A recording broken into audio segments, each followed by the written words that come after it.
Si usted es testigo de Jehová y además es mexicana o mexicano, de seguro esto le interesará.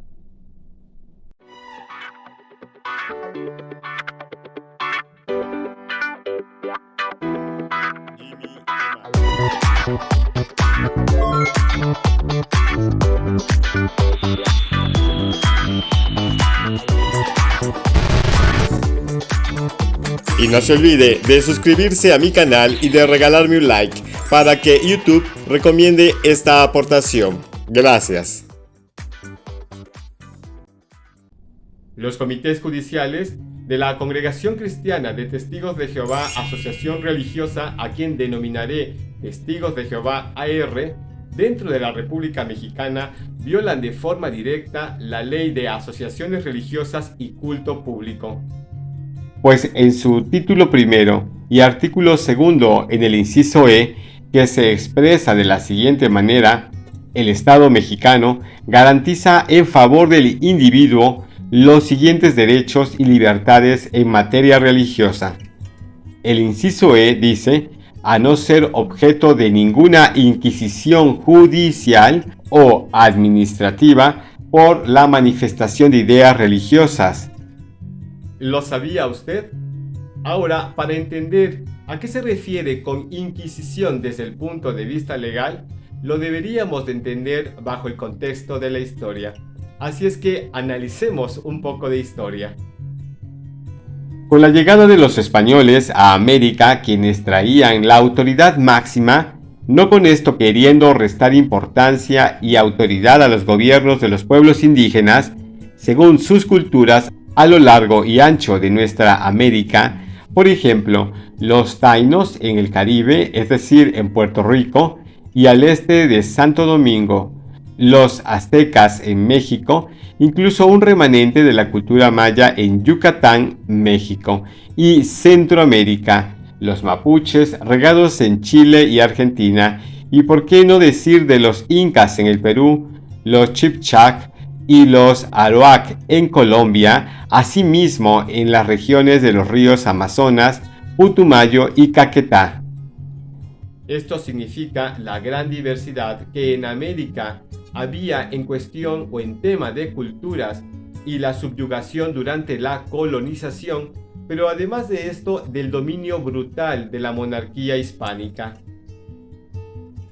No olvidando que la corona y el clero, por lo menos en el reino español, era uno solo, y esa forma de gobernar como virreinatos se llevaron a cabo en lo largo y ancho de América, a excepción de Panamá y Venezuela. Pero ¿cuándo apareció la Inquisición en la historia de Europa? Bien, la Inquisición aparece de forma muy temprana en Europa, es decir, en el año 1231, bajo el papado de Gregorio IX. Institución eclesiástica que se le denominó el Tribunal del Santo Oficio, y en España se instituye en 1478, por ende, ambas fechas después de Cristo. ¿Se ha preguntado usted cuál era la finalidad de la Inquisición católica? Cabe mencionar que las monarquías de los siglos pasados aprobaban de forma tácita a la Inquisición católica, pero era la forma más efectiva de imponer las doctrinas de la Iglesia católica. Para España le era importante esta medida drástica, ya que los judíos conversos, para permanecer en el territorio de la monarquía, es decir, en la península ibérica, tenía que continuar con su fe asumida en el catolicismo, y de lo contrario serían castigados a través de la tortura o hasta la muerte.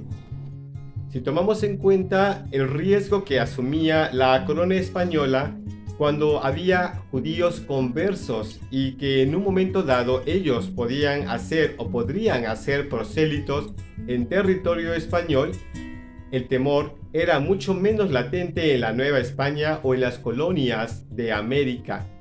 ¿Por qué? Porque no existían judíos. Los judíos llegaron con el paso del tiempo a través de las embarcaciones para poblar América, es decir, españoles poblarían América, y eso sí asumiría un riesgo. Así es que la pregunta es, ¿cuál era el motivo de aplicar la Inquisición católica en territorio americano, es decir, en las colonias dominadas por España? Sin embargo, la medida para la Nueva España en 1511 y colonias de España en América fue diferente, pues no había judíos que retrocedieran a la fe católica o la repudiaran. Más bien, fue el control desenfrenado por dominar a una clase ignorante, es decir, al indigenismo, y someterlo al temor de la nueva fe, en tanto se explotaban las riquezas de América para ser llevadas a la corona de España. Sin embargo, también se documenta el hecho de un temor de que los judíos llegados a América durante ese tiempo generaran una conspiración de fe en el nuevo dominio español. Pero fuera lo que fuera, todo lo que inicia tiene que terminar. Y este tribunal del Santo Oficio, con su acción judicial y sentencia ejecutoria denominada Santa Inquisición, tuvo que abolirse. Y para esto se postulan tres fechas: 1808, 1820 y 1834. En suma, hoy actualmente la Inquisición quedó como parte de la historia y de las garantías individuales de no llevar a cabo una acción judicial inquisidora en contra de ningún ciudadano, por lo menos en lo relacionado con México, y de eso es lo que hablamos en el inicio de esta aportación. Ahora bien, el libro Pastoreen al Rebaño de Dios, editado en 2019 por Watchtower Bible and Tract Society of Republic of Korea Incorporated Association, marca políticas que se deben llevar a cabo dentro del grupo de coerción cuando, según miembros de la Congregación Cristiana de Testigos de Jehová AR, ven alguna anomalía denominada, según ellos, pecado. Pues el capítulo 15 de este libro que ya mencioné lo muestra de esta manera, en el título que lleva el nombre Selección del Comité Judicial y del Presidente. Punto número 1. Aunque no hace falta contar al entero cuerpo de ancianos los pormenores de un caso, se le debe proporcionar suficientes datos para que pueda establecer, por un lado, si de verdad se cometió un pecado que merece la expulsión, y por otro, quienes están mejor capacitados para atender el asunto. Si los ancianos determinan que es preciso formar un comité judicial, los que están presentes en la reunión deben seleccionar a sus integrantes y designar al presidente. Los ancianos elegidos deben ser hombres de discernimiento y de buen juicio. El comité debe estar compuesto por 3 ancianos. Sin embargo, los casos complicados pueden requerir la presencia de 4 o hasta 5 ancianos de experiencia. Pues caigamos en la honestidad, pues una acción considerada como pecado lleva a que un grupo de personas genere un comité para analizar el caso y, si es posible, expulsarla. Es decir, una acción que conlleva un castigo. ¿No le parece a usted muy similar al tema de la Inquisición católica? Ahora bien, cotejemos esto anterior que acabo de leer con lo que dice el artículo 2 del título primero, inciso E, en lo relacionado al individuo ciudadano mexicano en la Ley de Asociaciones Religiosas. El inciso E dice de nueva cuenta: no ser objeto de ninguna inquisición judicial o administrativa por la manifestación de ideas religiosas. ¿No es acaso notorio la violación a la ley en que está incurriendo el grupo de coerción Testigos de Jehová AR en este punto específico? Pero esto no acaba aquí, por cuando en la sección que leímos del libro Pastoreen de los Testigos de Jehová AR dice que proporcionar suficientes datos para que pueda establecer, por un lado, si de verdad se cometió un pecado que merece expulsión.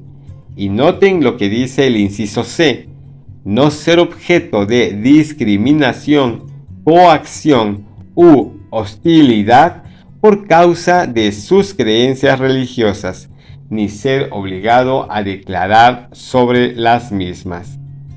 Y aunque pudiera remitirse a una discriminación por terceros, aquí quienes lo discriminan son los mismos superintendentes de congregación quienes llevan a cabo una acción judicial de índole religioso o incluso también llamada Inquisición.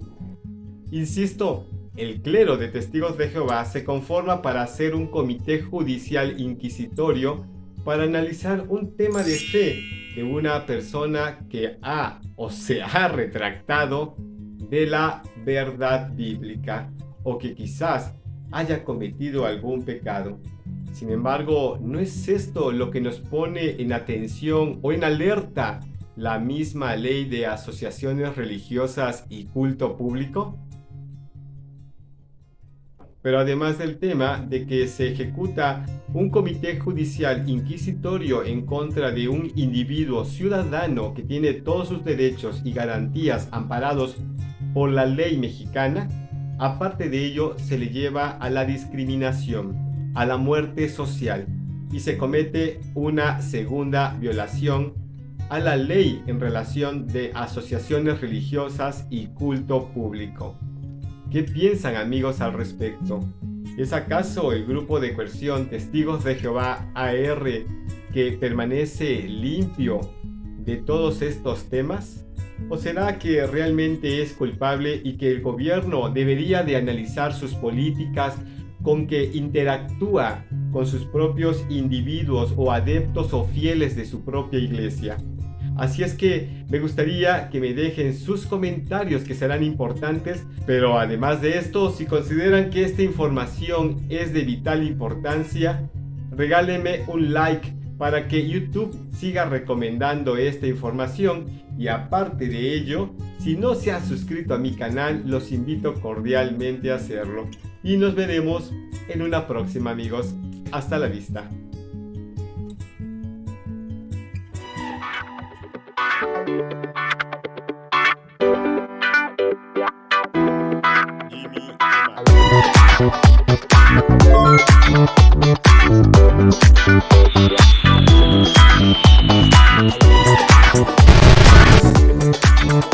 Y no se olvide de suscribirse a mi canal y de regalarme un like para que YouTube recomiende esta aportación. Gracias.